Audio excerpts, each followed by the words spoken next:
O que você acha de um show de comédia que você paga por risada? Tem que tomar cuidado para não sair de lá pobre, né?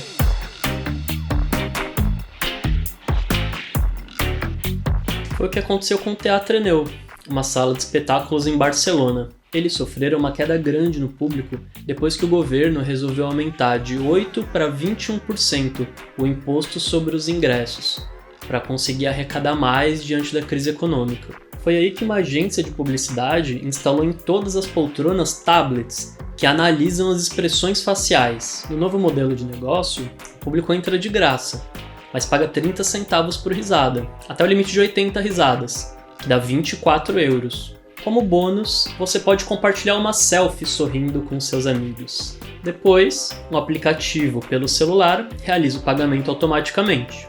Com isso, os preços dos ingressos subiram até 6 euros. Para o Vale do Silício, esse é um exemplo de disrupção bem-sucedida. Já para o público, a arte ficou mais cara. Isso mostra como a gente está refém de dois processos entrelaçados, que transformaram e estão transformando o mundo. Um de Wall Street, o outro do Vale do Silício. É como aquela história do policial mau e do policial bom. Por um lado, a crise econômica reduziu o que restava de estado de bem-estar social e mutilou o setor público. Por outro, a disrupção tecnológica foi saudada como positiva e roubou a cena. Vamos ver as soluções que o Google, o Facebook e a Uber oferecem com seus serviços. O Google nos diz que aquilo que os ricos contratam hoje, como empregadas domésticas e motoristas, a classe média vai ter daqui a 5 anos e os pobres vão ter daqui a 10 anos. Só que na versão digital. Ele está falando de carros autônomos, que seriam os equivalentes digitais a motoristas particulares, e de assistentes virtuais, que seriam os equivalentes digitais a empregados. Convenhamos, isso está mais para automação de baixa qualidade para os pobres e tecnologia sob medida para os ricos. Além disso, existe uma diferença crucial: o meio de pagamento. Um assistente pessoal de carne e osso não sai por aí com suas cartas e documentos tentando ganhar algum trocado com isso. Já o Facebook lançou a iniciativa Internet.org para promover a inclusão digital e o acesso à internet para países em desenvolvimento. A proposta original tem um detalhe: o Facebook é gratuito, mas para o usuário usar o restante da internet, ele tem que pagar pelos dados utilizados. Isso forçaria os provedores de serviço a operarem os seus aplicativos por dentro da plataforma, já que pouca gente teria recursos para acessar conteúdos externos. Quer dizer, o Facebook assegura a esses países a conectividade em troca de poder monetizar a vida dos seus cidadãos. A Uber, por sua vez, numa iniciativa publicitária, ofereceu à cidade de Boston, que era contra o aplicativo, o acesso a montanhas de dados. Dessa forma, as prefeituras sem dinheiro e sem imaginação acessam o repositório de dados de viagem da Uber, que acaba se tornando uma peça indispensável do planejamento urbano. O problema volta à economia. As prefeituras cortam despesas públicas e acabam ficando dependentes da Uber para conseguir mais resultados com menos recursos. O que esses três casos têm em comum, os assistentes virtuais do Google, a internet do Facebook e a parceria da Uber com as prefeituras, é que o pagamento por esses serviços é feito pelo meio de dados. Mas essa unidade de troca ainda não é muito bem compreendida pelos usuários. Ainda não se tem a noção de que os dados são a sua vida, pessoal e social materializadas. Diferente do dinheiro em espécie, que guarda certo anonimato, os dados são um instrumento de poder.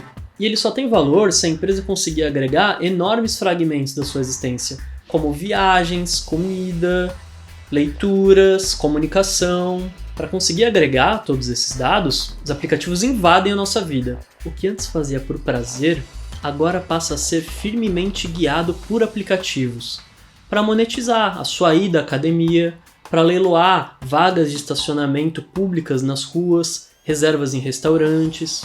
Assim que estão se acrescentando novas camadas no nosso cotidiano, nos nossos espaços de imperfeição, estão se perdendo outras, aquelas camadas de caráter não utilitário, de desfrute puramente estético, de solidariedade, de justiça, vão ficando para segundo plano.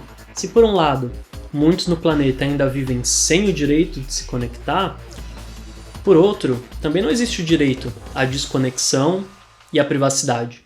A Big Tech diz também que estaria devolvendo para a sociedade os dividendos da coleta dos nossos dados, fazendo aplicativos sociais, por exemplo. Como os pobres estão em pressão constante para gastar o seu dinheiro em necessidades imediatas, o celular teria o potencial para instigá-los a guardar dinheiro regularmente em cadernetas de poupança. Esse tipo de abordagem sugere que as pessoas pobres ficam tão sobrecarregadas pela ansiedade, provocada pela constante preocupação com o dinheiro, que acabam tomando decisões contrárias aos seus próprios interesses. A manutenção da pobreza decorreria de uma escassez cognitiva, produto de condições ambientais que poderiam ser administradas. Se os pobres recebessem a mensagem de texto certa no momento certo, eles poderiam poupar mais. A pobreza torna-se, então, um problema de informações, que poderia ser combatido com ferramentas informacionais. Mas é curioso que, ao mesmo tempo, ninguém está orientando por mensagens de texto em celular que os governos gastem menos com bancos ou que os militares gastem menos com drones. Essa ideia do solucionismo tecnológico não se restringe aos serviços. Ela também tem um projeto para o consumo dos produtos. É a economia compartilhada. A economia compartilhada pode ser explicada por uma característica recém-descoberta do capitalismo de tornar mercadorias que antes tinham sido adquiridas e retiradas do mercado, tinham se transformado em capital morto, em objetos rentáveis e presentes para sempre no mercado novamente. A saída oferecida pelo Vale do Silício, através dessa ideia da economia compartilhada, então é o quê?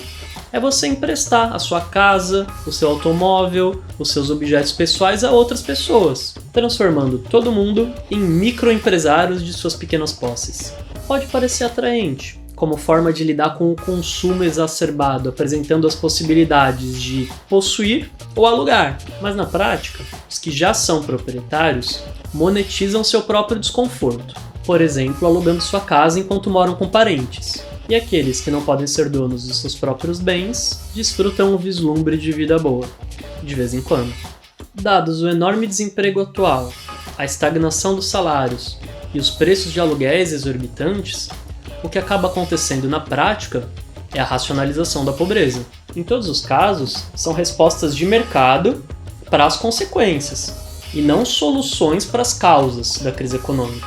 Ou por acaso esses aplicativos substituem os serviços públicos e resolvem os problemas de moradia, educação, transporte, saúde, isso sem falar nos efeitos colaterais do pagamento com dados. Bom, por hoje é isso. No próximo episódio, vamos falar sobre as implicações do uso de algoritmos na política. Um abraço e até a próxima!